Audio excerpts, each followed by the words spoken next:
All right. Hello, everyone. Welcome to another episode of SiteSell Presents, where we tap the best and brightest minds to help solopreneurs like you get ahead. Now, before we get Plus me. yeah, and before we go, I want to ask all of you to do a few things for me. First, hit that Twitter button and tweet out a link to the show right now. Let everyone know this is their big chance to ask Mark some questions and get those questions answered. And second, go ahead and put those questions in the comments. Use /Q to actually highlight them, and we'll get to them as time permits. So today, I couldn't be more thrilled to be welcoming my colleague and brilliant author, Mark Schaefer. Mark is the author of The Tao of Twitter, Return on Influence, Born to Blog, and Social Media Explained. And he's a globally recognized educator, speaker, and business consultant. His well-known blog, Grow, at businessgrow.com, is one of the most acclaimed marketing blogs in the world. And this is his latest book, The Content Code, 6 Essential Strategies for Igniting Your Content, Your Marketing, and Your Business, which we're obviously going to be talking about today. Hello, Mark, and welcome to the show. I'm delighted to be here with you, Mike. We've kind of danced around each other for a year, so it's nice to see you face to face. Yeah, I couldn't agree more. And you're going to Social Media Marketing World? I will. Awesome. I will. Yes, I will definitely. I will be there. Yeah, there's going to be some big announcements about Social Media Marketing World coming out in the next few days. I can't reveal them, but some really good, cool stuff. Fantastic. I'm really excited. It'll be my first time. So it is such a good event. Yeah. Everyone last year for not going. You walk through the halls. It's just like I'm home. Yeah. These are all my friends, and it's a very, very well run event. I highly recommend it. Cool. Yeah. So obviously, we've just gone over some of your professional accomplishments, but why don't you take us back to the beginning, where it all got started for you as a professional marketer and consultant? And I promise not to hold it against you that you're a Steeler fan. Well, I spent most of my career in working for big companies. I was a journalism major, and late in my college career, I took some marketing classes and fell in love with marketing.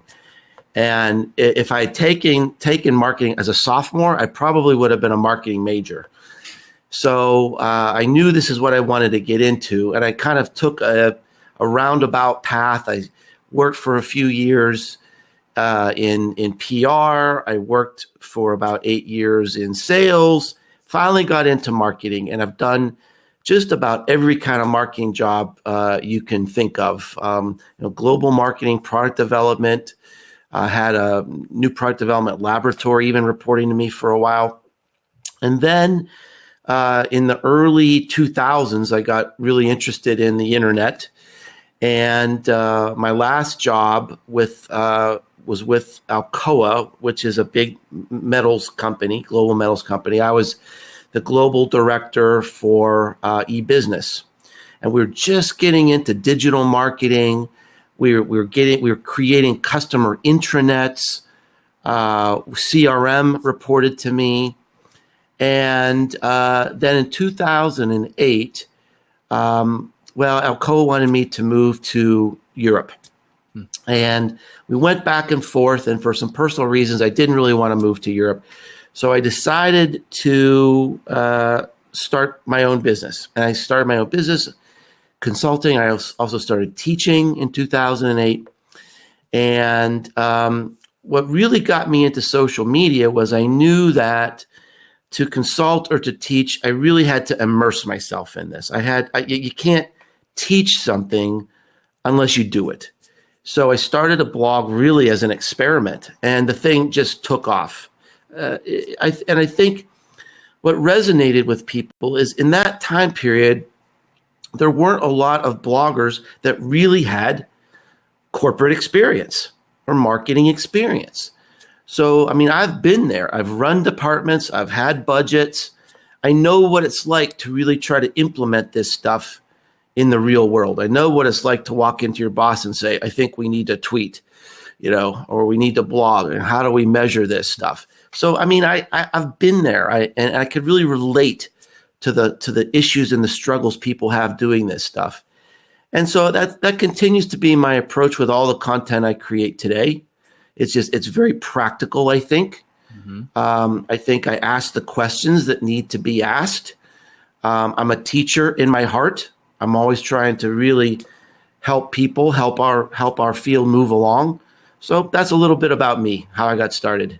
That's awesome. And I love that teaching aspect, because I couldn't agree more. That's exactly how I feel about what I do. And that's kind of the approach that I take with my writing. So now, first question, every member of the SiteSell community is familiar with this need to create content. They use it to fuel their business. But for those who may be unfamiliar, can you explain your theory of content shock and how your solution is in the igniting? Sure. Well, a few years ago, really my thinking on this started in, my notes on this were like March of 2013. And I started noticing that things weren't really working like they used to. The traffic wasn't coming from the same places that it used to. You couldn't get as much traction as an engagement as you used to. And I was starting to wonder, are we getting into a more mature phase of social media and content marketing? And it's predictable, because if you think about the digital epics of marketing, the first one was just getting on the web. So if you were the first business with a website, you were in good shape. But then it got more difficult as the competition went up. If you were the first business that figured out SEO, oh, happy day. You had a first mover advantage until it started to mature. Then those keywords became more expensive. SEO became more difficult. Marketing became more difficult. So I started wondering, are we getting to that phase? Are we getting to that mature phase, toward the end of this epic that we're in right now, which is enabled by mobile, social media, and content? So I started looking for signs. And I talked about this idea for the first time at a conference in Montreal in the summer of 2013. The more I looked, the more I researched, the more I thought, you know what? I'm right. It's happening. That content is not a novelty anymore. And in certain businesses and certain verticals, it's getting harder to compete. The economics of content are changing. So I wrote a post in January 2014 called Content Shock, which really became a sensation, really. I mean, I don't know. I'm not bragging, but it just, it got like 1,400 comments. There have been more than 1,000 blog posts written about that blog post. Yeah. It's showing up in speeches and conferences and panels. And generally, 99% of the commentary about it is, yeah, we see it too. And now we're starting to really see it show up in data, in things that we can measure. If you look at Facebook reach, why is organic reach going down? Simple. There's too much stuff. There's too much stuff. On average, a customer on Facebook can see 1,500 stories a day. So Facebook has to edit, take the content down. So for me and you, our businesses of just a few years ago, we might be able to get 30% of our followers to actually see the content.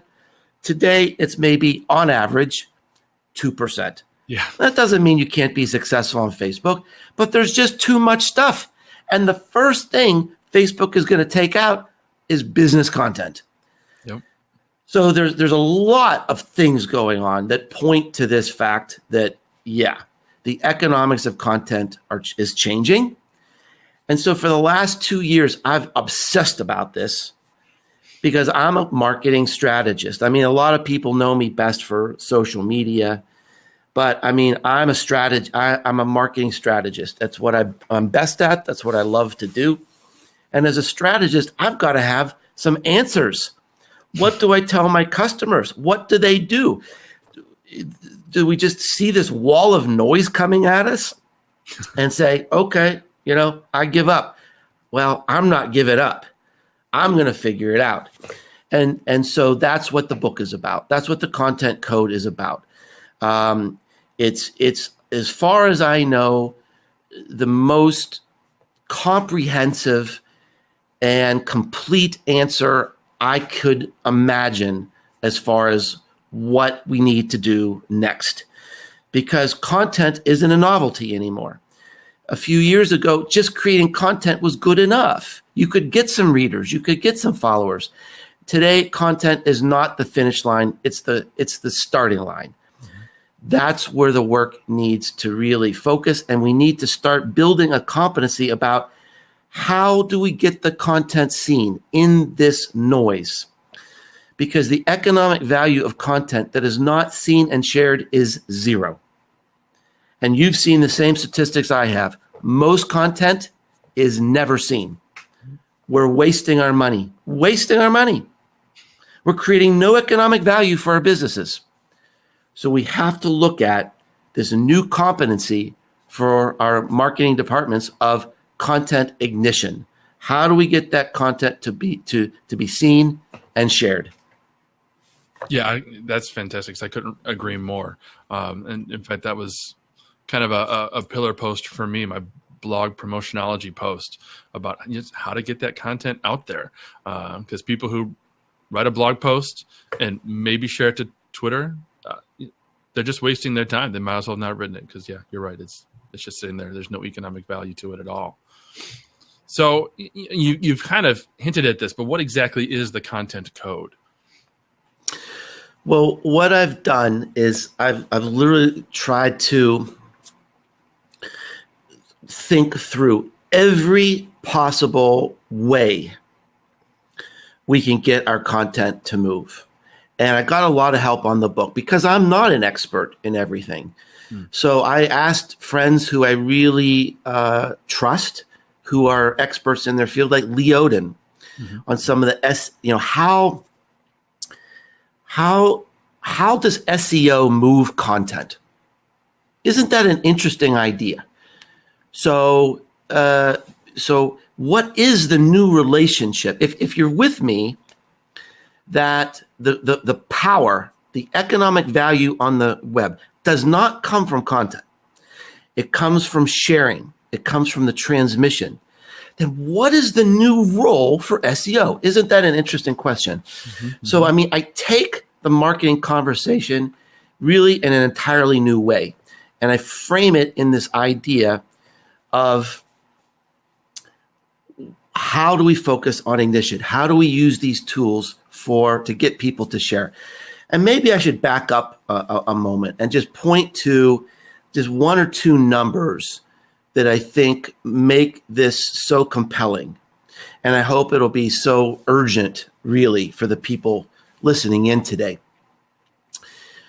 Number one, here is the single best piece of content marketing research ever done. 2013 New York Times. It's the best piece of marketing research ever done, looking at how do we make our content more effective. There's no company on earth that has greater urgency to make their content more effective than the New York Times. They found that 85% of the people who shared their content said, when we share the content, we understand what this content is about. Why? Because sharing content is a big deal.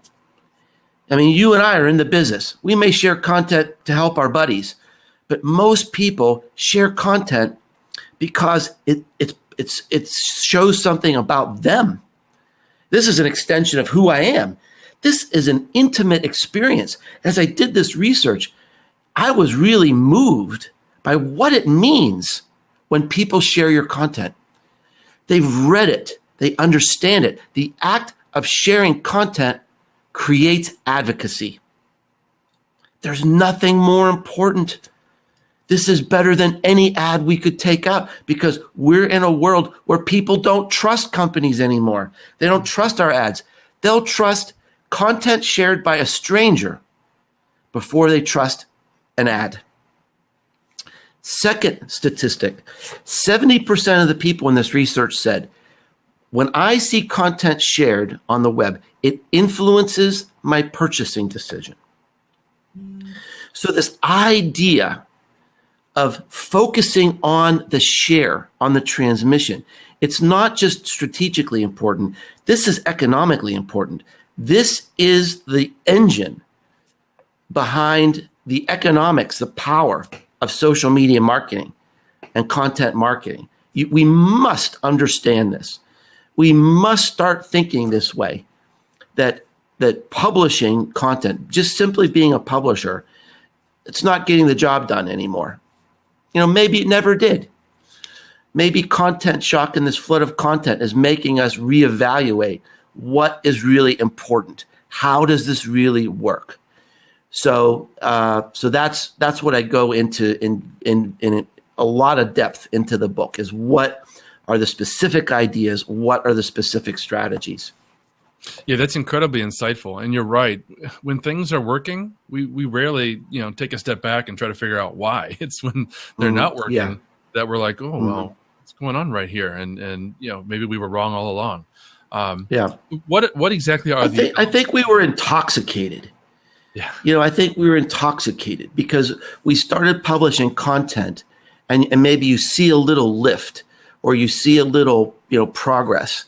Or you get one new customer and you think, oh, great, let's just keep doing more of that, without really thinking through what are the dynamics, what's the structure of this, what's really happening. So you're right. It's interesting that maybe it takes a little bit of a problem for us to reevaluate and get more focused on where we need to be spending our time. Yeah, and digital marketing is incredibly complex. Just because you have a piece of content, you don't know where those people are going unless you're really getting into the analytics, or how they're getting to the content. Unless you're really getting into the analytics, and you're not really sure which pieces of content they're consuming, what's driving their purchase decisions, what point in the funnel they are. That's complex, and it's analysis that a lot of people don't even bother to do. Because it's not easy. It's not intuitive. The tools that make it easy are expensive, even today. And 10 years ago, there wasn't any such thing. So, yeah, it's a very. That's a good point, Mike. Marketing starts with the data. Yeah, it's not. It doesn't start with I have a blog post on businessesgrow.com today about. I'm really frustrated because you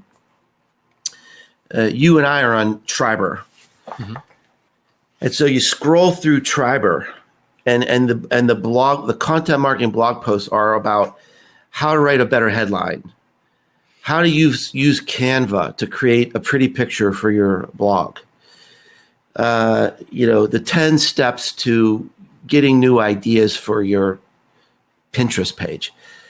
That's not marketing. Hey, I wrote that. No, you didn't. I've seen. Yeah.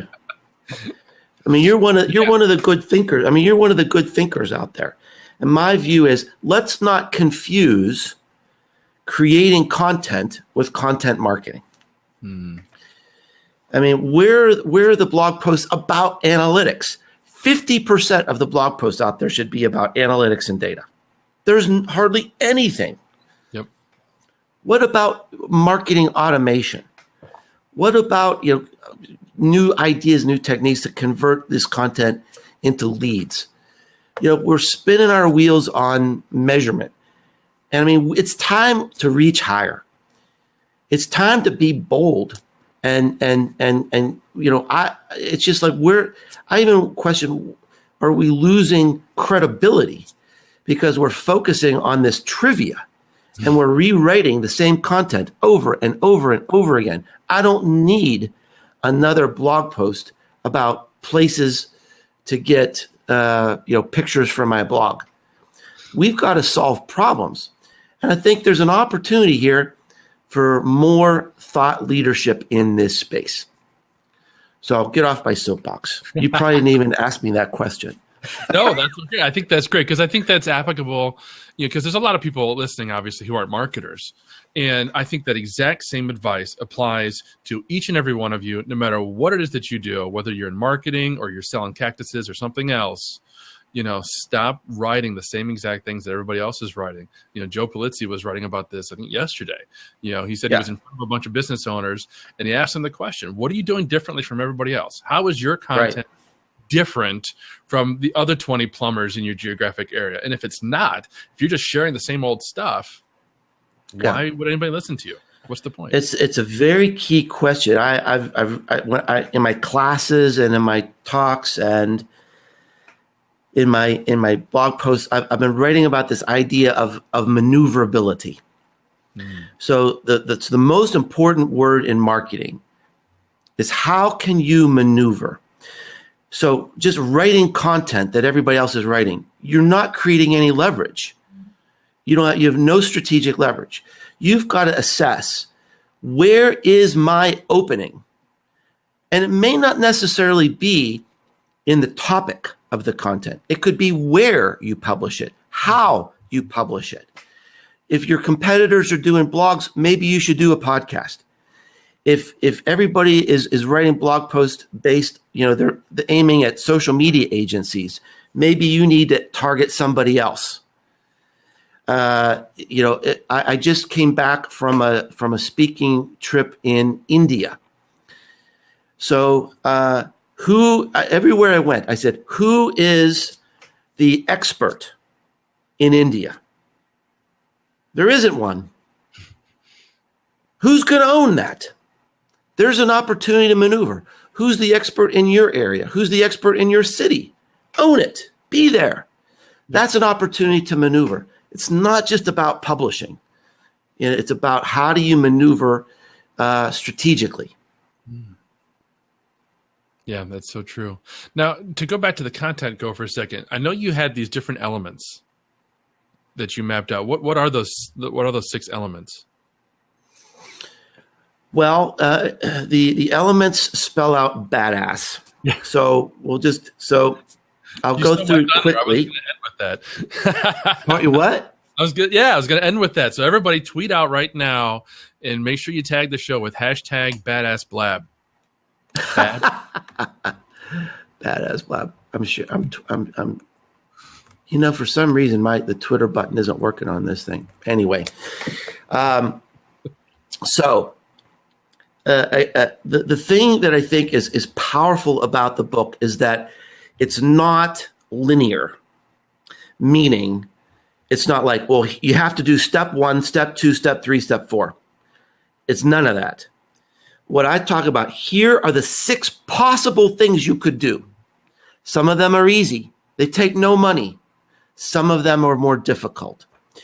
So just dive in. And if you find a few ideas that will work for your business, start working on those, because you're going to be better off than you were a month ago. So whether you're a small business or a big business, the book can help you. It's not complicated. It's not difficult. It's fun to read, I think. So the B is branding. I talk about, in this world of overwhelming information density, being known, being a brand that people trust is more important than ever.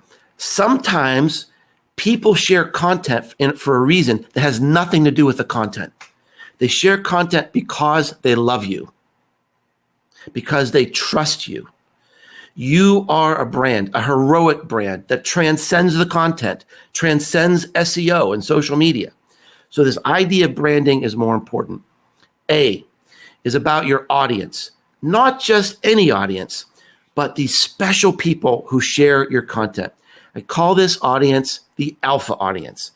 I've been giving talks all around the world, and I ask every company, do you know who are the people by name who share your content the most? And every company says no. Well, if this is the group of people who are delivering the economic value to your business, shouldn't you know those people? Shouldn't you reward those people? And if it's 2% of your audience, shouldn't your 2016 marketing strategy be turn it into 3%? Turn it into 4%. So that chapter is one of the most important chapters of the book. That has created more conversation than any other chapter. Next is D, distribution, promotion, SEO, advertising. And again, I don't just repeat common knowledge. I look at what are the implications for distribution, promotion, and SEO in the context of social sharing. The next A is authority. Very, very difficult to get your arms around, but it's important and subtle. I'll give you an example. So we've been talking about this blog post, Content Shock. A couple weeks after I wrote it, I Googled it to see who else is writing about this, right? My blog post was third in the search results. How is that possible? I made up the term. How could my post, right? Everybody says, you got to write epic shit. I finally wrote epic shit. I'm still not number one. I couldn't believe my eyes. Yep. Why? Here's the reason. The most powerful content didn't move to the top. The most powerful website did. Mm-hmm. That's what authority is about. We've got to understand it. It's a subtle idea, but the power of your website contributes to the success of your content. Finally, we got S, stands for social proof and social sharing. Sometimes testimonies, badges, numbers, shares, followers can contribute to social sharing. I go into that in some depth. The last one is about the shareability of your content. And I go through dozens of ideas to basically wipe out any excuse that someone could have to not share your content, to look at how are you writing it, where are you writing it, the mechanics of your website to give everybody the best chance to ignite and share that content. So that's in 5 minutes. That's the badass strategy. Yeah, that's fantastic. And thanks, Jed, for posting the link, because you're right. Everybody needs to go get the book and read through it at least 3 times. I've read through it a couple of times because this is... it's amazing how many people have read that book multiple times. It's really rewarding. People are sending me pictures with, it's dog-eared. They've got Post-it notes hanging out all over it. And as a teacher, that is absolutely the best picture I could ever get. I mean, it just makes my heart sing to see that the book is making people think and helping businesses grow. Yeah, absolutely. I was going to say, this is actually my second copy because I bought it first on Kindle. But honestly, I wanted a prop for today. So, so now I've got something to dog ear, right? I can't dog ear my Kindle. Yeah. So now I know, again, most of my audience, they're solopreneurs, and you mentioned how, your strategies work, whether you're a large business or a small business, and you can kind of pick and choose. But if you're a solopreneur and you're trying to carve out your niche and create a nice online business for yourself, is there any place in particular they should start or you should start? Yes, absolutely. Here's the first question that you need to ask is, first of all, let's get back to this idea of maneuverability, because people are overwhelmed, right? Do I blog? If I blog, am I missing out because I don't have a podcast? Do I need to get on a Blab? Do I need to learn Facebook and Twitter? And what about Snapchat? So it is overwhelming. So what you need to do is just really focus on the priorities for your business. And here's where you start. Number one is you need to do an assessment. Where can I maneuver? What is my market? And where are my competitors? What are they doing? That may force your hand as far as where you start. Where are your customers? Where are they getting their information? There's a lot of data out there around demographics. So you have to consider, don't just start without thinking about your marketing strategy. How am I going to be different? What makes us different? And where can we maneuver? Number 2, you have to look at what is my source of rich content. So let me tell you what I mean by that. Content is the fuel behind social media success.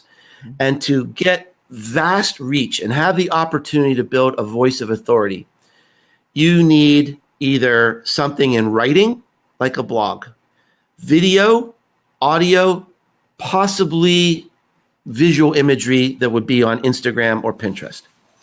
So it has to be one of those 4 things. What do you love to do? Are you good on video? Do you have some product that you're selling where you need to explain a lot of things? Video might be best. If you're in a saturated niche, maybe a lot of people aren't doing podcasts or blabs yet. Could that be something? But you have to look at where can you maneuver, and then what's going to be fun for you to do. Because if it's not interesting and fun for you to create a certain kind of content or get help creating that kind of content, it's not going to be sustainable. And only then do you look at, should I be on Facebook, Twitter, LinkedIn? Because those are basically distribution channels. Yep. You have to look at, all right, I've got content, I've got a strategy, I know how I'm going to maneuver. Now, how do I distribute that content? How do I become known? And that's where the content code book can really, really help a lot. So it really doesn't have to be overwhelming. There are a couple just foundational questions you need to ask. You need to do a little research, get focused, and it's not overwhelming at all. Doesn't have to be. Yeah, I couldn't agree more. I had a quick question here from AJ. He says, so many websites have dozens of sharing options on all their pages. Overkill, maybe? Better to just concentrate on 1 or 2 that do well for you? And I'm not sure, AJ, if you're referring to different sets of social sharing buttons or within the buttons themselves, just having like 1 or 2 options, like only Facebook and Twitter, for instance, or only Google Plus and LinkedIn. I mean, I guess I don't really experience that. I mean, most of the content I see in the world has maybe 3 or 4 buttons at the top. Curiously, so let me ask you, I'm going to say which button I think is the most important. Which button do you think is the most important? I think it's the button where your audience is. So for me, that's a cop-out. That's a cop-out. Here's the button I think is the most important button. Email. Most content is shared by email. So, Facebook is kind of friends and family. Twitter, who knows what's going on with that? Google Plus, that's another Blab topic. Nice. Pinterest, people are going to put your content on Pinterest. Most social sharing is done in dark channels like text messages and email. 70% of social sharing occurs through channels you cannot see, like direct messages, texts, and emails. So don't overlook, even though it's not sexy, you can't really measure it. Make sure you've got an email button on your social sharing buttons because that's where most of the sharing occurs. And look, you just have to say, I don't care. However you want to do it. If you want to print it out and put it on a bulletin board for people to see, beautiful. I don't care. Just get that content to move. So if most people like to share on email, give them that chance. Yeah, and I think that's a brilliant point because I used to have separate email and print buttons on all of my content. And I took it off because I had the unfounded, unmeasured idea that they weren't being used and that they were just taking up space. So I think as good marketers, what we need to do is test that. Put a Google Analytics event tag on a button or use a widget where you can measure clicks, and that's something I'll have to look into with it, because I use Shareaholic for my sharing, and I don't know if they measure email. I know I can see which other buttons are clicked. But yeah, I mean, we should be measuring that without making those kinds of decisions. You're absolutely right. Well, we're getting into a really weird time. I'm working on a blog post about this right now, where everybody knows that it's difficult to measure what we do. And it's ironic because we have so much digital data and we still can't measure what we do. And the topic of my blog post that I might put it out next week, I'm still doing some thinking on it, is that not only can we not measure what we do, it's getting much, much worse. And here's an example of what I mean. So 5 years ago, it was relatively easy to see how many people read my blog post. So let's say you work for a company, and maybe the first question a business leader would ask would be, "Oh, it's really cool that you're creating all this content. How many people are seeing it?" We should be able to answer that. Right. Okay. So 5 years ago, you look at Google Analytics, you kind of see, I've got so many people that subscribe to my blog. I get this organic and RSS feed, and you can maybe put a pretty good guess. All right. So now you take a piece of my blog, my piece of content, and for reasons, for changes that are going on in Facebook, you decide instead of putting a link, I'm going to post it on Facebook. I'm going to post it on LinkedIn. I'm going to post it on Medium. It's been syndicated. It was a cool article. It was just picked up by Reagan.com. It was picked up. Some of my posts, I also contribute to Harvard Business Review. How many people read the post on Harvard Business Review? Here, and then you put on top of that, 70% of the people sharing your post, you can't measure. 70%. How many people read my content? I cannot even guess. I can't guess.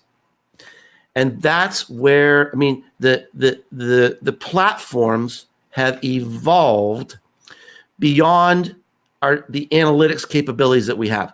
The digital platforms we have today are woefully incompetent. We can't answer basic questions about our content and our marketing because the platforms haven't kept up. I'm not sure we can even answer the question, who shares our content the most? We need something more than mentions. Mentions doesn't cut it anymore. Sentiment doesn't cut it anymore. I want to know the people who really love me. That's who I want to know. I want to know, how is my content being shared across these channels? Can't tell. Don't know. In fact, I asked really brilliant people like Christopher Penn. Christopher is the maybe the greatest analytical mind in our business. And I said, how many people read your content? He said, it's impossible to know. Man, that's pretty depressing.